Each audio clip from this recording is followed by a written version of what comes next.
السلام علیکم، میرا نام ہے کاشف اور آپ دیکھ رہے ہیں روزے حشر۔ یہ کتاب خلافت و ملوکیت مولانا مودودی صاحب کا وہ تہلکہ ہے جو پاکستان میں پورے برصغیر میں چھا گیا تھا۔ اس کتاب کے شائع ہونے کے بعد ان پر بہت تنقید بھی ہوئی۔ یہ کتاب میرا آپ تک پہنچانے کا مقصد صرف یہ ہے کہ آپ اسلامی ریاست کن اصولوں کی بنیاد پر قائم کر سکتے ہیں، اور جو خلفائے راشدین نے اسلامی حکومتیں قائم کی وہ کن اصولوں پر کی، اور اس کے بعد جو ملوکیت کا دور آیا تو اس میں کیا چینجنگ ہوئی، یہ سب چیزیں میں آج آپ کے سامنے رکھوں گا۔ کل ہم نے اپنی ایپیسوڈ کا اختتام کیا تھا کہ خلافت کے لیے ایک خلیفہ کو کس طرح کا ہونا چاہیے اور کیا کیا تنظیم سازی اس کو کرنی چاہیے۔ آج ہم آغاز کریں گے دستور کے بنیادی اصول۔ اس ریاست کا دستور جن بنیادی اصولوں پر قائم ہوگا وہ یہ ہیں۔ اس بارے میں سورہ نساء میں اللہ تعالیٰ فرماتے ہیں، اے لوگو جو ایمان لائے ہو، اطاعت کرو اللہ کی اور اطاعت کرو رسول کی اور ان لوگوں کی جو تم سے اول الامر ہوں۔ پھر اگر تمہارے درمیان کسی معاملے میں نزاع ہو جائے تو اسے اللہ اور رسول کی طرف پھیر دو، اگر تم اللہ اور روز آخرت پر ایمان رکھتے ہو۔ یہ آیت 6 دستوری نکات واضح کرتی ہے۔ ناظرین، نکات نمبر 1، اللہ اور رسول کی اطاعت کا ہر اطاعت پر مقدم ہونا۔ اول الامر کی اطاعت کا اللہ اور رسول کی اطاعت کے تحت ہونا۔ یہ کہ اول الامر اہل ایمان میں سے ہو۔ یہاں اول الامر خلیفہ کی بات کی جا رہی ہے جو مسلمانوں کا خلیفہ ہوگا۔ یہ کہ لوگوں کے احکام اور حکومت سے نزاع کا حق ہے۔ یہ کہ نزاع کی صورت میں آخری فیصلہ کن سند خدا اور رسول کا قانون ہے۔ یہ کہ نظام خلافت میں ایک ایسا ادارہ ہونا چاہیے جو خلیفہ اور عوام کے دباؤ سے آزاد رہ کر اس بالا تر قانون کے مطابق جملہ نزاعات کا فیصلہ دے سکے۔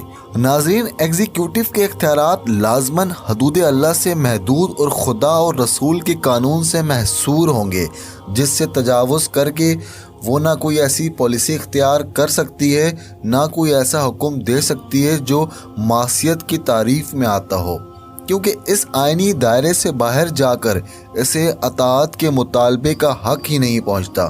اس کے متعلق قرآن کے واضح احکام ہم اوپر پیراگراف میں آپ کو بتا چکے ہیں۔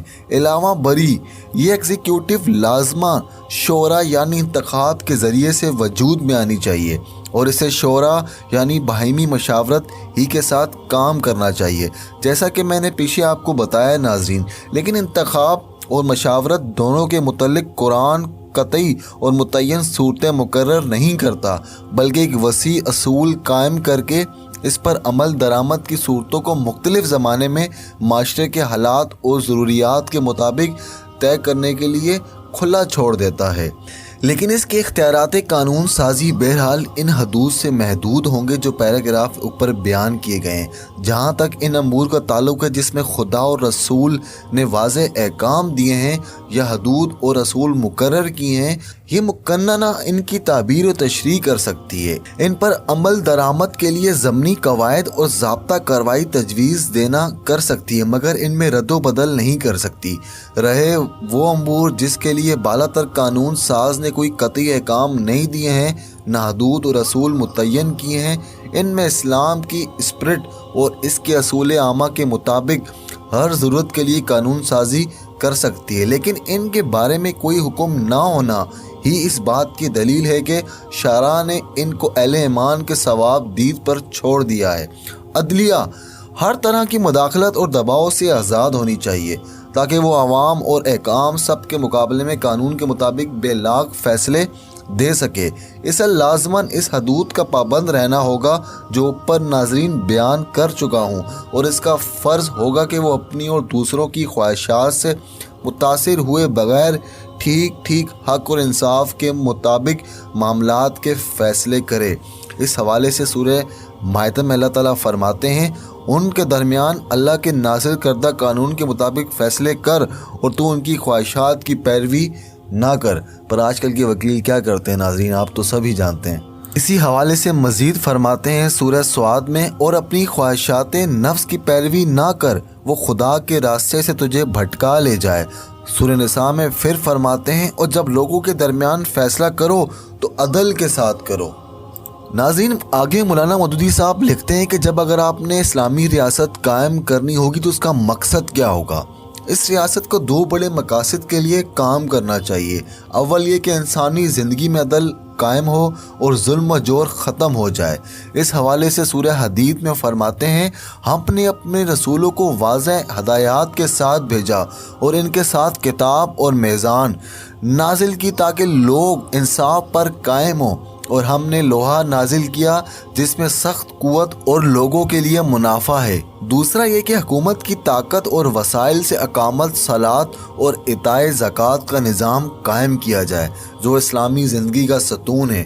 بھلائی اور نیکی کو ترقی دی جائے جو دنیا میں اسلام کے آنے کا اصل مقصد ہے، اور برائی کو دبایا جائے جو اللہ کو سب سے زیادہ مقبوض ہے۔ اس حوالے سے سورہ حج میں فرماتے ہیں یہ وہ لوگ ہیں کہ اگر ہم انہیں زمین میں اقتدار دیں تو یہ نماز قائم کریں گے، زکوٰۃ دیں گے، نیکی کا حکم دیں گے اور بدی سے روکیں گے۔ پر ناظرین آپ تو جانتے ہیں ہمارے حکمران جو ہم پر مسلط ہیں وہ کیسے ہیں۔ مولانا مودودی صاحب مزید آگے بنیادی حقوق بتاتے ہیں کہ بنیادی حقوق کیا ہوتے ہیں ریاست قائم کرنے کے۔ اس نظام میں رہنے والے مسلم و غیر مسلم باشندوں کی بنیادی حقوق یہ ہیں ناظرین جو میں آپ کو بتانے جا رہا ہوں، جنہیں تعدی سے محفوظ رکھنا ریاست کا فرض ہے۔ جان کا تحفظ، اس کے بارے میں بنی اسرائیل میں اللہ تعالیٰ فرماتا ہے کسی جان کو اللہ نے حرام کیا ہے، حق کے بغیر قتل نہ کرو۔ حقوق ملکیت کا تحفظ مطلب مینس ناظرین سورہ نساء بقرہ میں فرماتے ہیں اپنے مال آپس میں ناجائز طریقوں سے نہ کھاؤ، اپنے مال آپس میں ناجائز طریقوں سے نہ کھاؤ۔ سورہ حجرات میں فرماتے ہیں کوئی گروہ دوسرے گروہ کا مذاق نہ اڑائے، اور نہ تم ایک دوسرے کو عیب لگاؤ، اور نہ ایک دوسرے کو برے لقب دو، نہ تم میں سے کوئی کسی کی پیٹھ پیچھے اس کی بدی کرے۔ نجی زندگی کا تحفظ ناظرین نجی زندگی کا تحفظ کے بارے میں فرماتے ہیں سورہ نور میں اللہ تعالیٰ اپنے گھروں کے سوا دوسرے گھروں میں داخل نہ ہو جب تک کہ اجازت نہ لے لو۔ اس حوالے سے سورہ حجرات میں فرماتے ہیں اور لوگوں کے بھیڑ نہ ٹٹولو، ظلم کے خلاف آواز اٹھانے کا حق۔ سورہ نساء میں فرماتے ہیں اللہ برائی پر زبان کھولنا پسند نہیں کرتا الا یہ کسی پر ظلم ہوا ہو۔ سورہ مائدہ میں فرماتے ہیں بنی اسرائیل میں سے جن لوگوں نے کفر کیا ان پر داؤد اور عیسیٰ ابن مریم کی زبان سے لعنت کی گئی، یہ اس کے لیے انہوں نے نافرمانی کی اور زیادتیاں کرتے رہے، وہ ایک دوسرے کو برے کاموں کے ارتکاب سے روکتے نہ تھے، بہت بڑی بات تھی جو وہ کرتے تھے۔ سورہ اعراف میں فرماتے ہیں ہم نے عذاب سے بچا لیا ان لوگوں کو جو برائی سے روکتے تھے، اور پکڑ لیا ظالموں کو عذاب سخت میں اس فسق کے بدلے جو وہ کرتے تھے۔ آل عمران میں فرماتے ہیں تم وہ بہترین امت ہو جسے نکالا گیا ہے، لوگوں کے لیے تم نیکی کا حکم دیتے ہو اور بدی سے روکتے ہو اور اللہ پر ایمان رکھتے ہو۔ آزادی اجتماع کا حق بشرط طریقہ یہ ہے وہ نیکی اور بھلائی کے لیے استعمال ہو، معاشرے میں تفرقے اور بنیادی اختلافات برپا کرنے کا ذریعہ نہ بنے۔ اس حوالے سے اللہ تعالیٰ فرماتے ہیں سورہ آل عمران میں اور ہونا چاہیے تم میں سے ایک ایسا گروہ جو دعوت دے بھلائی کی اور حکم دے نیکی کا اور رد کرے بدی کو، ایسے ہی لوگ فلاح پاتے ہیں، اور نہ ہو جاؤ ان لوگوں کی طرح جو متفرق ہو گئے ہیں اور جنہوں نے اختلاف کیا، ان کے پاس واضح ہدایات آ چکی تھی، ایسے لوگوں کے لیے بڑا عذاب ہے۔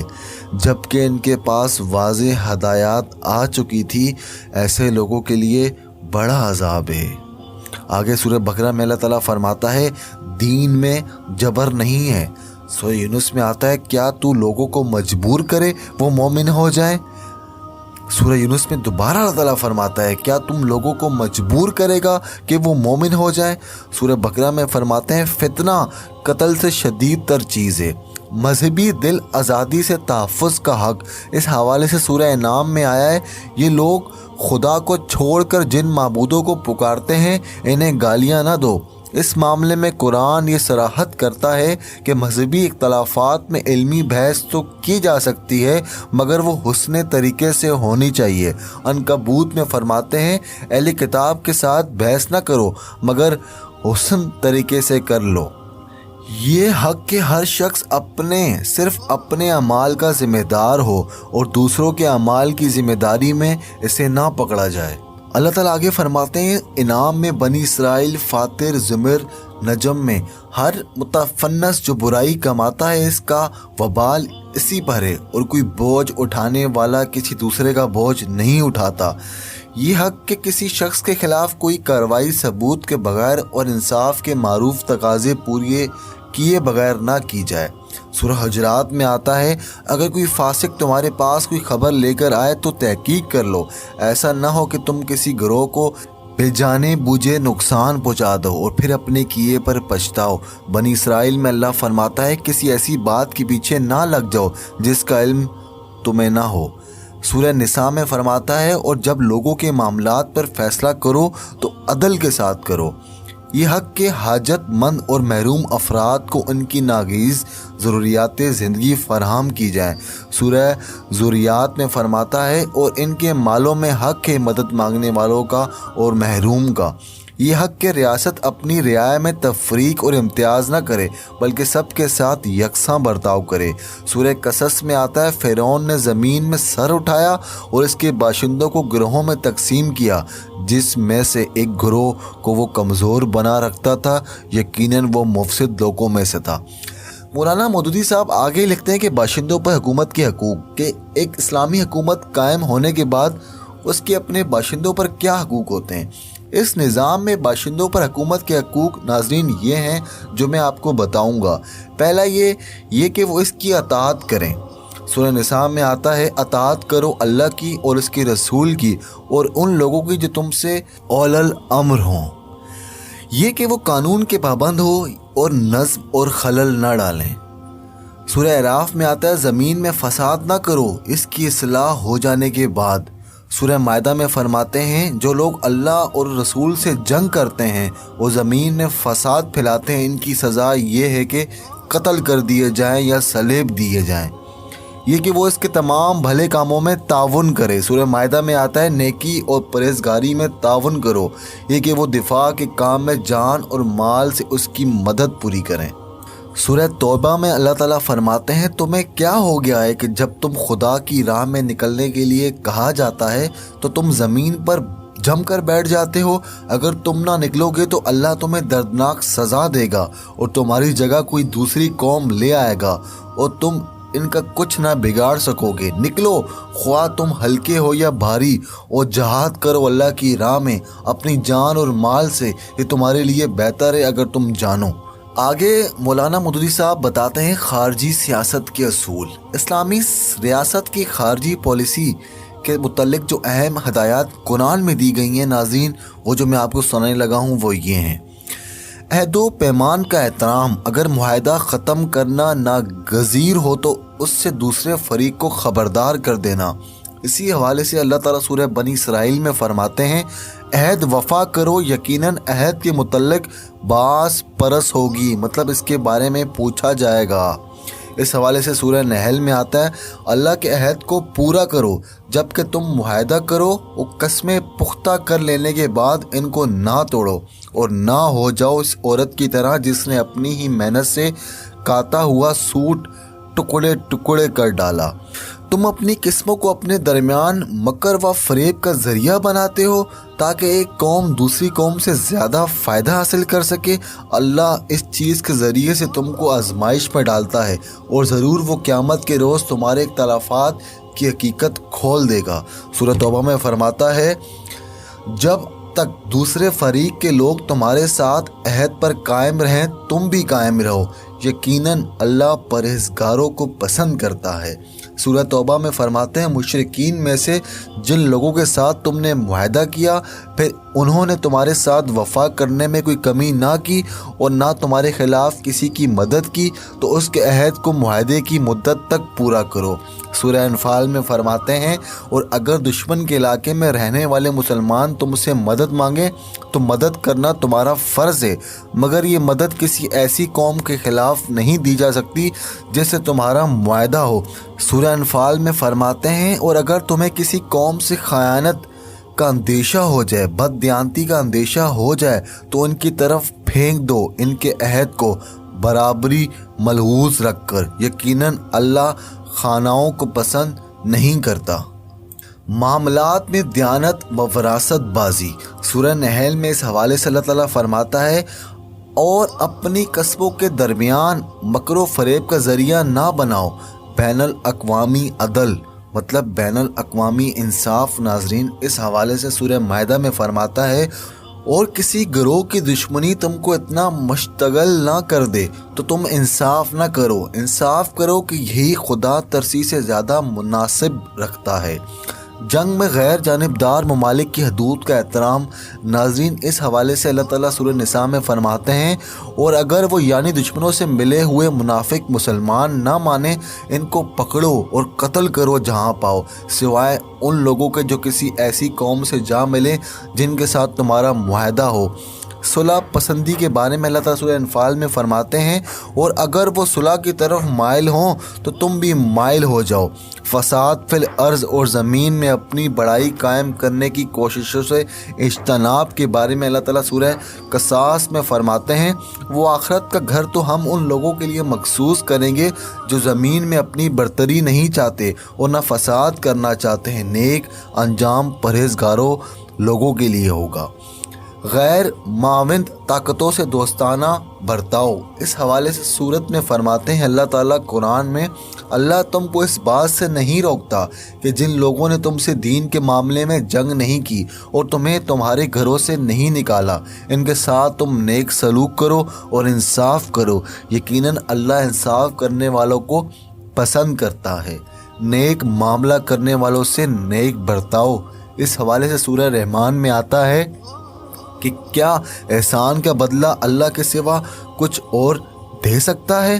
زیادتی کرنے والوں کے ساتھ اتنی ہی زیادتی جتنی انہوں نے کی۔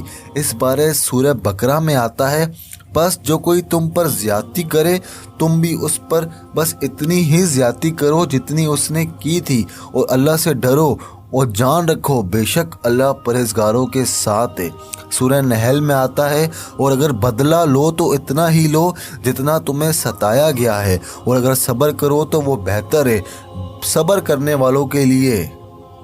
سورہ شورا میں آتا ہے اور برائی کا بدلہ اتنی ہی برائی ہے جتنی کی گئی ہو، پھر جو معاف کر دے اور اصلاح کرے تو اس کا اجر اللہ کے ذمہ ہے، اللہ ظالموں کو پسند نہیں کرتا، اور وہ لوگ قابل گرفت نہیں ہیں جن پر ظلم کیا گیا ہو اس کے بعد وہ اس کا بدلہ لیں۔ قابل گرفت تو وہ لوگ ہیں جو لوگوں پر ظلم کرتے ہیں، زمین میں ناحق سرکشی کرتے ہیں، ایسے لوگوں کے لیے دردناک سزا ہے۔ ناظرین یہ تھی آج کی ایپیسوڈ، اس میں کافی باتیں آپ کو سمجھ آ گئی ہوں گی۔ مولانا مودودی نے بڑی خوبصورت انداز میں یہ کتاب لکھی ہے۔ یہ کتاب پہلے میں 3 مرتبہ پڑھ چکا ہوں ناظرین، میں 3 مرتبہ اور چوتھی مرتبہ آج آپ کو سنا رہا ہوں۔ میرا مقصد آپ کو اس کتاب کے ذریعے اسلامی ریاست کس طرح قائم ہوتی ہے وہ اصول بتاؤں جو اللہ نے زمین پر اتارے ہیں، خدا کرے میں اپنی بات دنیا کے کونے کونے تک اس چینل کے ذریعے پہنچا سکوں۔ مجھے ویڈیو ایڈیٹنگ نہیں آتی پر میری آواز تو ہے، تو میں اس آواز کے ذریعے دنیا کے کونے کونے تک یہ آواز پہنچانا چاہتا ہوں کہ اسلامی ریاست کس طرح قائم ہوتی ہے۔ مزید آگے کیا لکھتے ہیں مولانا مودودی صاحب اس بارے میں آپ کو میں زندگی رہی تو کل کی ایپیسوڈ ضرور دیکھنا۔ اپنا بہت خیال رکھنا اور اپنی زبان کو ہمیشہ لوگوں کے لیے مٹھاس بننا۔